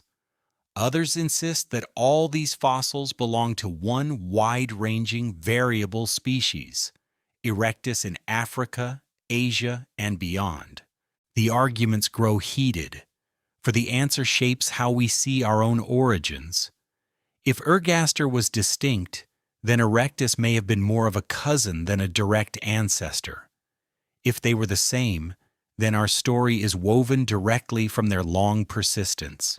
And then, into this already tangled picture, step the Denisovans, a mysterious people known not from complete skeletons, but from fragments of bone and, most importantly, from DNA. Their genetic traces, found in populations of modern humans in Asia and Oceania, suggest encounters, interbreeding, and mingling. Could Denisovans have overlapped with late Homo erectus? Could they have shared landscapes, exchanged genes, or left ghostly imprints in our DNA? The fossil record is too thin to say, but the possibility lingers like a shadow at the edge of firelight. To stand in the middle of this debate is to feel the ground shifting underfoot. Imagine walking through a prehistoric landscape. In one valley, a group of Homo erectus, with strong bodies and heavy brows, gather around a fire. In another, Homo floresiensis, the tiny hobbits of Indonesia, hunt small animals. Further north, Denisovans move through cold mountains, carrying genes that will echo into us. And perhaps in Africa, Homo sapiens, our direct ancestors, sharpen stone tools in the shade. All these groups may have been alive at the same time, not neat replacements, but neighbors, cousins, rivals, and perhaps even partners. There is emotion in this realization. We are not the single chosen line, the inevitable outcome. We are the survivors of a crowded stage, the inheritors of a chorus where many voices once sang. Erectus endured longer than any of them, but in the end, we alone remain. Their bones are silent, their fires cold, their tools abandoned, and yet, perhaps in the marrow of our genes, their presence lingers, unmeasured, uncertain, but real. There is wit, too, in imagining family reunions across this tangle. If the branches of Homo could gather for dinner, what a table it would be. Ergaster with delicate build, Erectus with sturdy skulls, Denisovans towering with mountain strength, Floresiensis climbing onto stools, and sapiens with their restless eyes. Who would lead the conversation? Who would bicker about tools or fire? Who would laugh at lice crawling from one cousin to another? The picture is absurd and tender, a reminder that our family was never tidy. Yet the debates are earnest and unresolved. Was Ergaster truly separate, or is the distinction a scholarly mirage? Did Erectus truly meet Denisovans, or do we only imagine their shadows? Were these forms connected by gene flow, trading fragments of DNA, or were they walled apart by barriers of distance and time? Each new fossil shifts the answers. Each genome sequence deepens the mystery. What is certain is that Erectus belonged to a family much larger than itself. They were not isolated pioneers, but part of a web of species, some of which vanished, some of which gave rise to us, and some of which may have left only faint whispers in our blood. In that web, Erectus was the enduring thread, stretching longest, holding the pattern together. At night, under the same stars we still see, these cousins may have lit their fires, separate groups, separate species, but the same flame, the same warmth, the same need for shelter in darkness. The motif of fire binds them all. And in that shared glow, the boundaries we draw, Erectus, Ergaster, Denisovan, sapiens, blur into a single image, humanity, varied and unfinished, groping its way forward. And so, Homo erectus endured not alone, but among cousins, Ergaster, Denisovan, Floresiensis, threads in a tangled web where the lines between kin and stranger remain uncertain. From here, the story moves from family trees to the daily rhythms of survival once again. The chase across grasslands, the diverse diets, and the strategies that made Erectus not only adaptable, but enduring. The earth itself is never still. Across the span of millions of years, continents drift, seas rise and fall, climates shift like the turning of seasons on a cosmic scale. For Homo erectus, who endured longer than any other human species, these changes were both companion and adversary. They adapted to shifting rains, to forests giving way to savannas, to deserts expanding under relentless suns. But near the end of their long journey, the climate changed in ways that fractured their world, shrinking their refuges until survival became fragile. Their story of decline is not one of sudden catastrophe, but of slow erosion, a narrowing of options until even the most enduring flame flickered low. The solid fact is that by around 115,000 years ago, the world was entering the grip of the last major ice age. Glaciers spread across the northern continents, sea levels dropped, and climates swung between extremes of wet and dry. In Africa and Asia, environments that had once nurtured Homo erectus shifted into mosaics of fragmented habitats. Grasslands contracted, forests thinned, rivers dried or rerouted. Populations of erectus, already scattered, found themselves isolated in smaller pockets, their numbers dwindling. Fossil and archaeological evidence shows that while they had once thrived from Africa to China, their last stronghold was the island of Java, a volcanic refuge near the equator where conditions remained relatively stable. The quirky detail here is that Java, their final redoubt, was both prison and sanctuary. During the Ice Age, lowered sea levels may have connected the island more closely to the mainland, allowing movement of animals and people. But as seas rose again, it became isolated, trapping populations in shrinking spaces. Imagine a group of Homo erectus on Java's volcanic slopes, the air thick with ash, the forests alive with birdsong and dripping humidity, while beyond the sea, the world shifted into cold and desert. For perhaps tens of thousands of years, they endured there, cut off, the last guardians of a lineage that had once spanned continents. Their persistence on that island is a testament to resilience, but also a poignant symbol. A great species slowly cornered by geography and climate. Debates continue over just how much climate was responsible for their decline. Some scholars argue that environmental shifts fragmented their habitats beyond repair, leaving small, inbred populations vulnerable to extinction. Others suggest that the rise of rival species, Neanderthals in Europe, Denisovans in Asia, Homo sapiens spreading out of Africa, may have outcompeted them for resources or even displaced them through direct conflict. Still others argue that Homo erectus, with their relatively conservative technology, simply failed to innovate fast enough when the world around them changed too quickly. The truth may be a combination: climate pressing from one side, competition from the other, and their own conservatism leaving them with fewer options.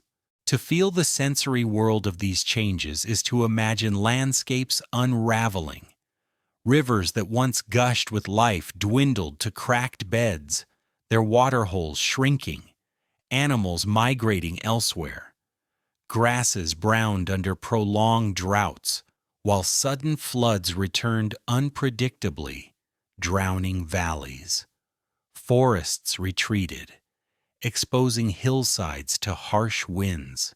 For Homo erectus, who had always been adaptable, the challenge was not a single crisis, but the constant lurching between extremes. Imagine waking to a land that had sustained your family for generations, only to find it altered beyond recognition. The paths of animals shifted. Plants no longer grew in familiar places, and the old rhythms broke. Emotion rises when we think of the last communities on Java, surrounded by volcanoes and forests, carrying the traditions of fire and handaxe, enduring while cousins elsewhere advanced with new tools and strategies. Did they sense their isolation? Did they notice the dwindling numbers, the thinning bands, the empty caves?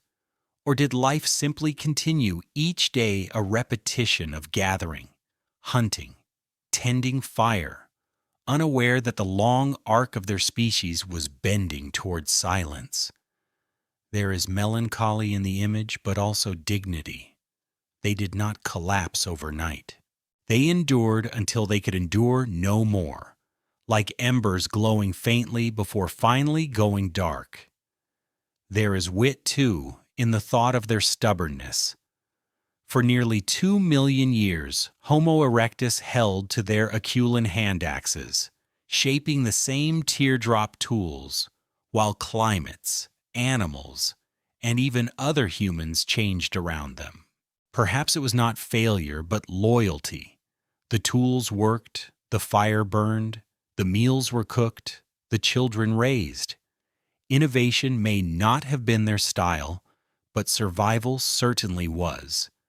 That they lasted so long is itself the punchline to any claim of inadequacy. Our modern gadgets rarely survive a decade. Their technology survived millennia. Who really was wiser in endurance? But debates remain unresolved. Was Java truly their final refuge, or might they have lingered unseen elsewhere, hidden in valleys or coasts, yet unexcavated?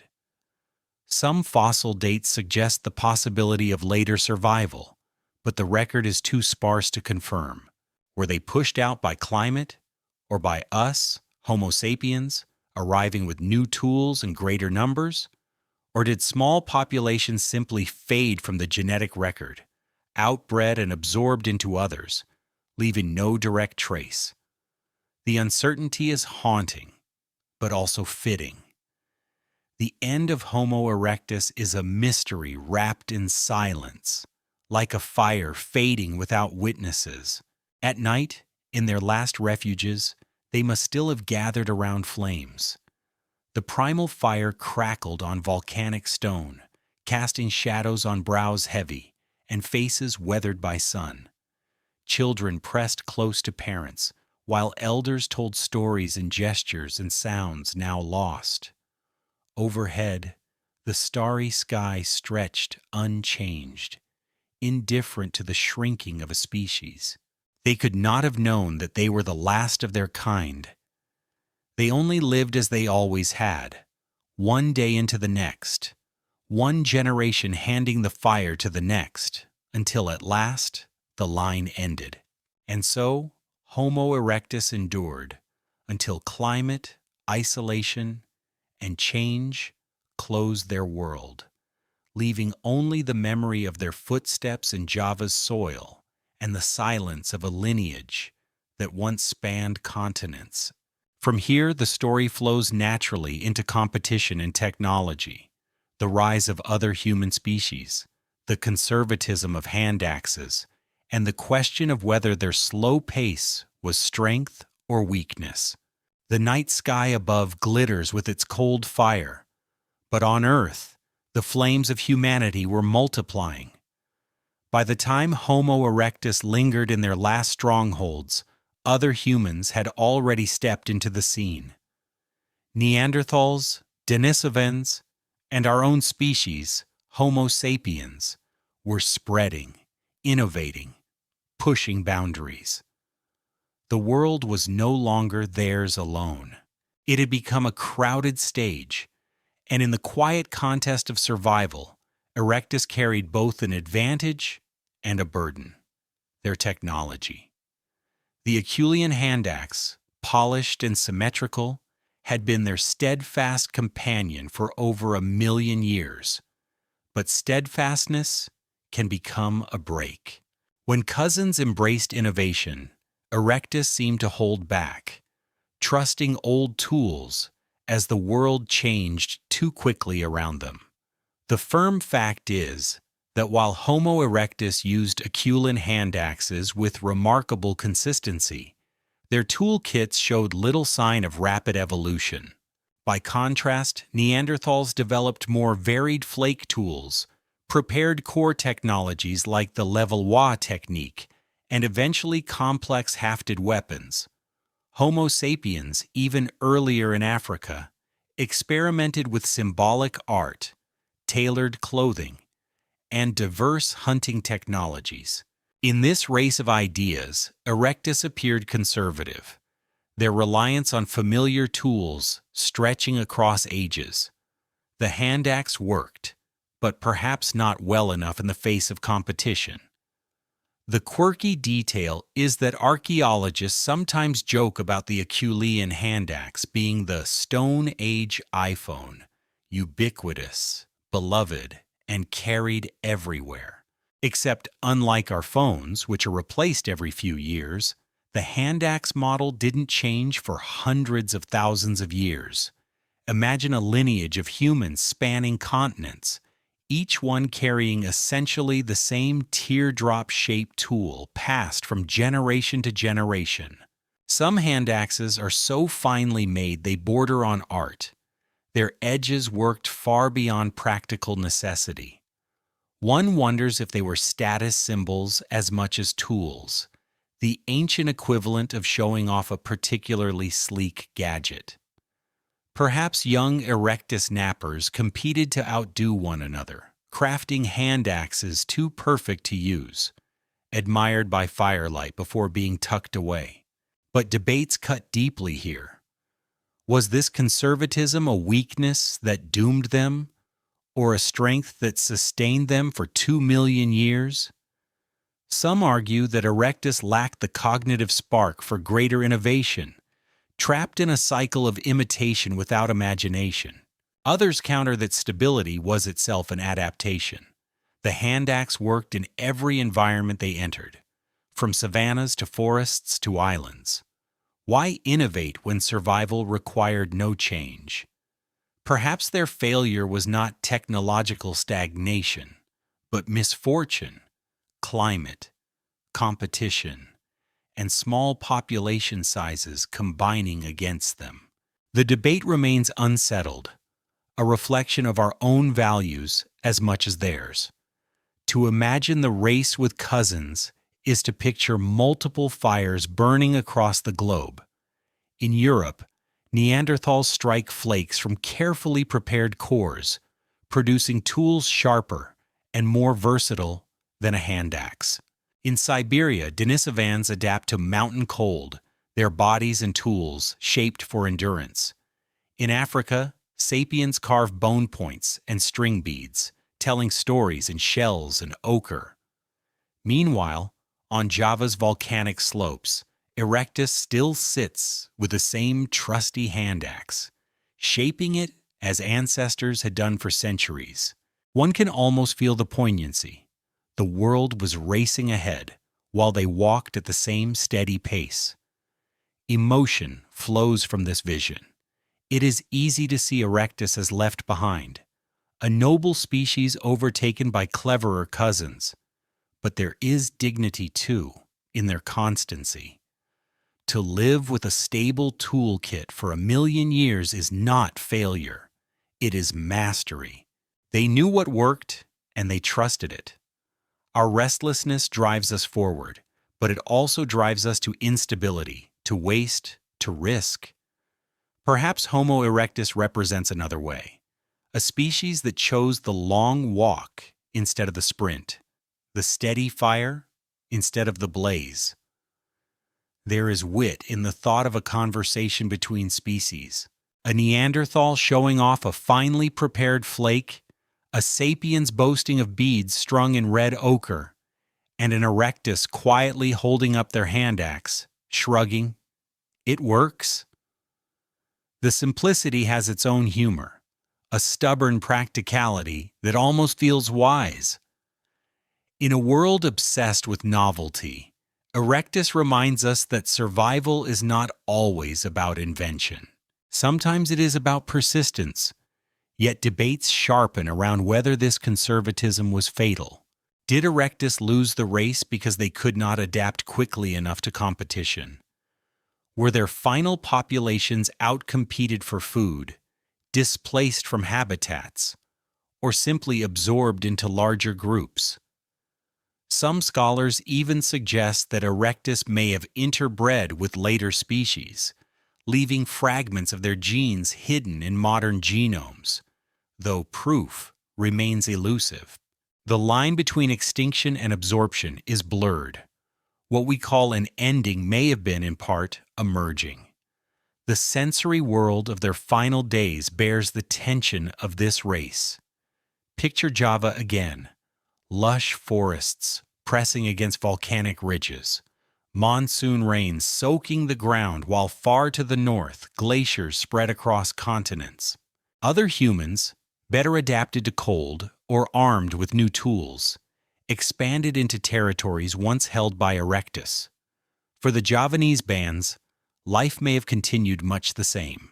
Fires lit, meals shared, tools napped. Yet the edges of their world were closing in, the competition unseen but felt in dwindling herds, in lost foraging grounds, in pressures subtle but unstoppable. At night, beneath the starry sky, one can imagine them unaware of being last. They did not know that cousins elsewhere carried innovations that would shape the future. They only knew their own rhythm: fire, food, shelter, family. And perhaps in that unawareness, there is grace. To live fully in the present, not haunted by decline, is a kind of peace. Their story may be framed as loss, but within their lives it was simply continuity. And so Homo erectus endured in the race with cousins, not by leaping forward with new tools, but by holding steady with old ones. Whether this was strength or weakness remains uncertain, but their constancy was both their glory and their break. From here, the story flows into what they left behind. Not only tools and fire, but the deeper legacy of the human adaptive niche. The idea that culture and cooperation became our true survival strategy. Their diadem of endurance still rests on our brows, whether we recognize it or not. When the last embers of Homo erectus faded, something of them remained, not in bones or tools alone, but in the shape of humanity itself. They were not our identical selves, but they laid the foundations of what it means to be human. Their long reign carved out a space in the world that scholars sometimes call the human adaptive niche, a strategy of survival based not merely on teeth or claws, but on culture, cooperation, and technology. It is their legacy, passed onward like a flame from one fire to another, still glowing in us today. The solid fact is that Homo erectus was the first of our lineage to fully step into this adaptive niche.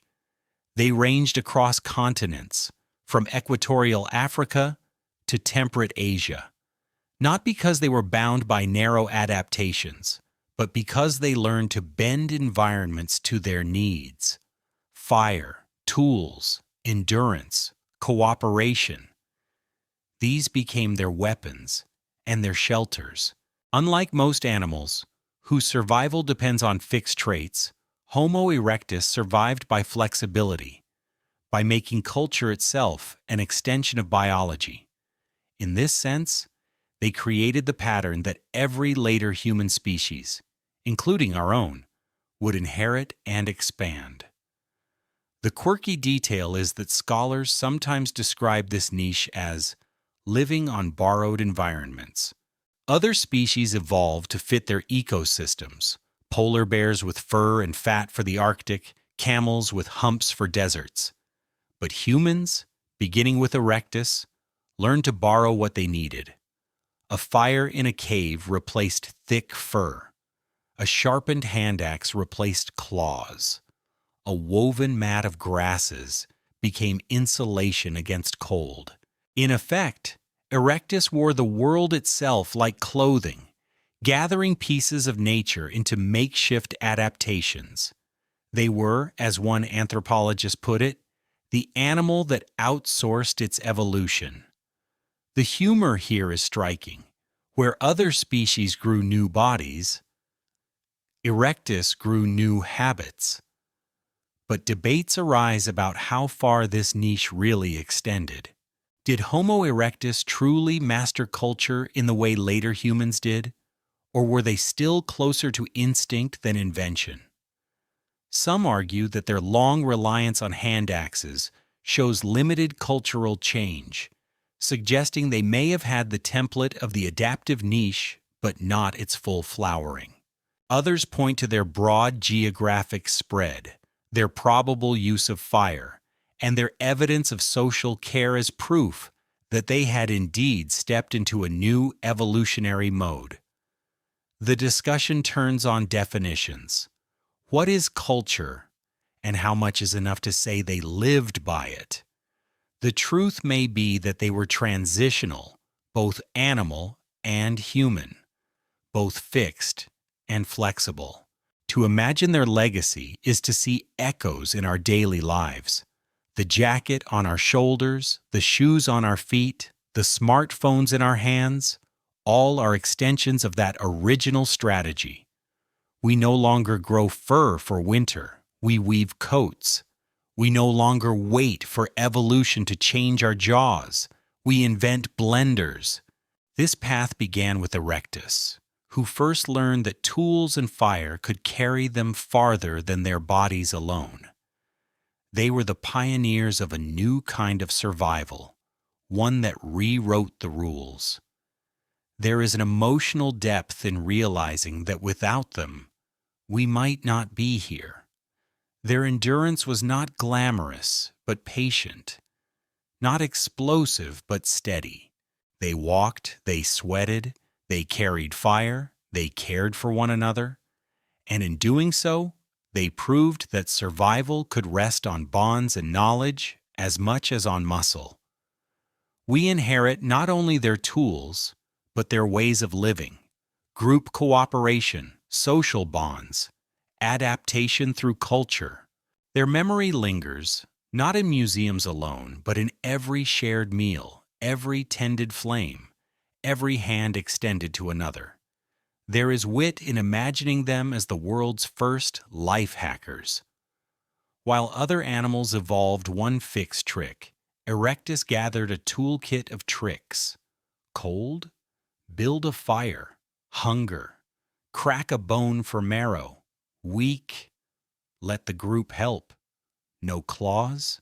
Shape stone. They hacked the world rather than waiting for their genes to catch up. In a way, they were the first to say, why change the body when you can change the environment? It is a sentiment we still live by, from central heating to airplanes, from eyeglasses to antibiotics. Yet debates sharpen over their true intellectual reach.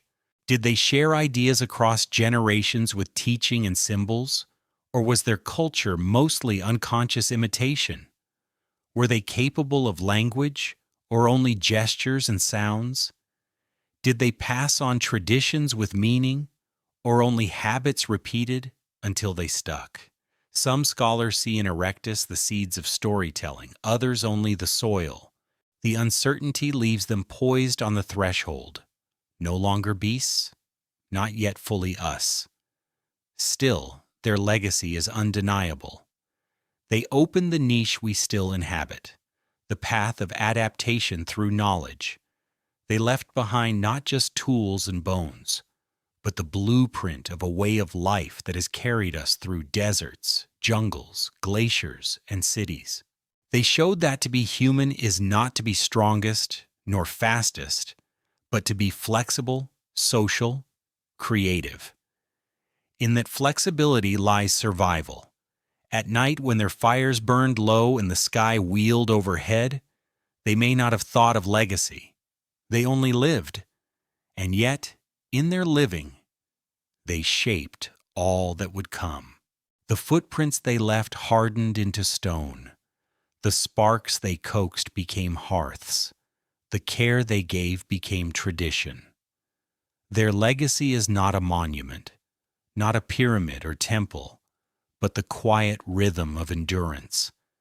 And that rhythm still beats in us. And so, Homo erectus endured because they created a new way of being human. A niche not of claws or fur, but of fire and culture. A legacy we still carry in every borrowed flame and crafted tool. From here, the story flows into its softest close, the final wind down, the slowing of rhythm, where fire fades into embers, footprints blur into dust, and we bid good night to the most enduring humans who ever walked. The fire burns low now. Its sparks rise slowly, fewer with each breath of wind, like thoughts drifting away at the edge of sleep.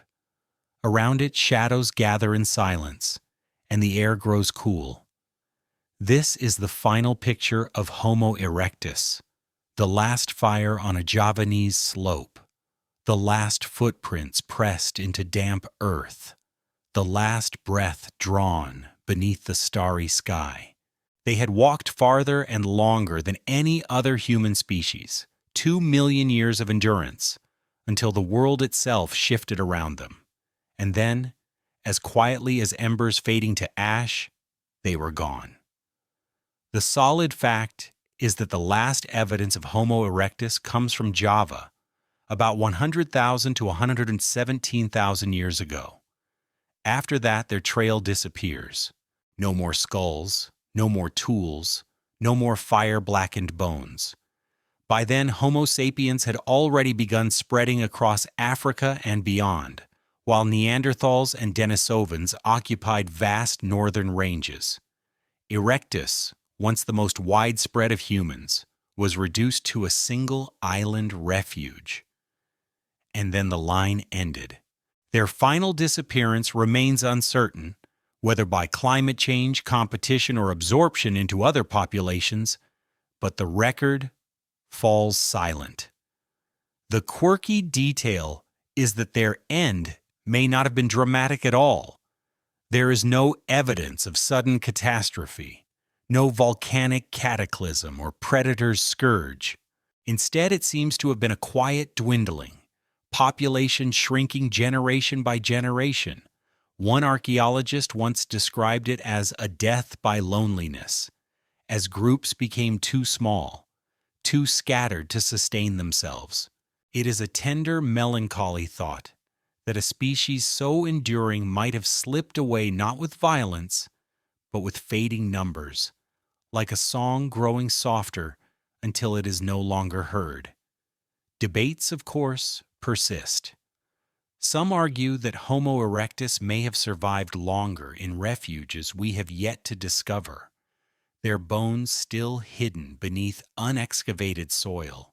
Others suggest they did not truly vanish, but mingled with later humans, leaving faint genetic traces we have not yet identified. Still others propose that their conservatism, the reliance on handaxes, the lack of innovation, left them vulnerable in a changing world.